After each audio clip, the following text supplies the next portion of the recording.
परमेश्वर के नाम की स्तुति हो। सबको जय मसीह की।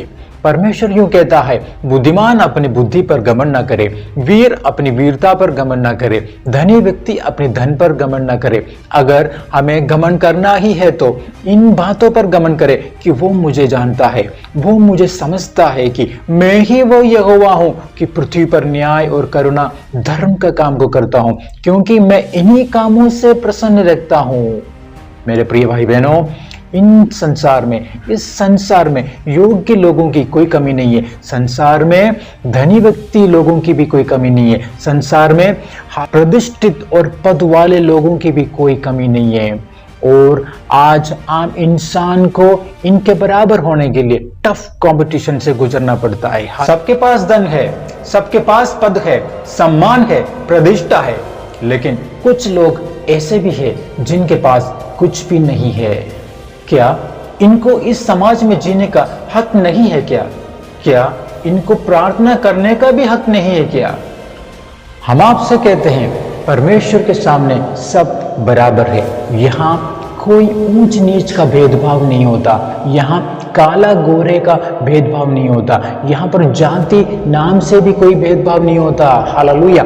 यहाँ पर आप सब परमेश्वर के सामने बराबर है। आप किसी भी देश से क्यों ना हो, आप किसी भी जाति से क्यों ना हो, आप गरीब हो सकते हो, आप अमीर घर से भी हो सकते हो, आप धनवान हो सकते हो, आप किसी गरीब परिवार से भी हो सकते हो, आप सब परमेश्वर के लिए बराबर है। हालेलुया। सिर्फ ध्यान देने वाली बात है, परमेश्वर सिर्फ आपका हृदय को देखता है। आज दुनिया दिखावे का दुनिया बन चुकी है। इस दिखावे की दुनिया में आप दूसरों को दिखावा करते हो, ऐसा आपका और हमारी आदत बन चुकी है। दूसरों की इज्जत को हम तुच्छ समझते हैं और हम अपना अधिकार को जमाते हैं। दूसरों की अधिकार तो हम समझते ही नहीं है, दूसरे के अधिकारों को तो हम नीचा गिराते हैं। खुद हम अपने आप को धर्मी समझकर दूसरों को तुच्छ करते हैं। ये कितना गलत है। हम खुद अमीर तो हैं, धनवान बनते हैं और दूसरों को छोटा बनाते हैं। ये कितना गलत है। हम कितना बड़ा ज्ञानी हो सकते हैं और दूसरों को मूर्ख समझते हैं, दूसरों को पाखंडी समझते हैं, दूसरों को विवेकहीनता समझते हैं। ये कितना बड़ा गलत है। अगर हम ऐसा करते हैं तो हमें सावधान होना चाहिए, क्योंकि हम अपने आप को ही धोखा दे रहे हैं। दो मनुष्य के दृष्टांत को हम आपके सामने पेश करना चाहते हैं। दो मनुष्य जो मंदिर में प्रार्थना करने के लिए गया, एक था फरीसी, दूसरा था चुंगी लेने वाला एक मनुष्य। फरीसी जो अपने आप को धर्मी ठहराया है और खड़ा होकर ऐसा प्रार्थना किया, हे परमेश्वर, मैं तेरा धन्यवाद करता हूँ। बहुत अच्छी बात, लेकिन अगले शब्द को उसने ऐसा प्रार्थना किया, मैं दूसरे मनुष्यों के समान अंधेर करने वाला नहीं, मैं दूसरे मनुष्यों के समान अन्याय करने वाला नहीं, मैं बेबिजारी नहीं और नहीं इस चुंगी लेने वाले के समान हो। आपको किसने अधिकार दिया ऐसा प्रार्थना करने के लिए कि जो आप दूसरों को छोटा करते हो, दूसरों को तुच्छ समझते हो और आप ऐसा प्रार्थना करते हो कि मैं सप्ताह में 2 बार उपवास रखता हूँ, अपनी सब कमाई से 10वां अंश भी देता हूँ।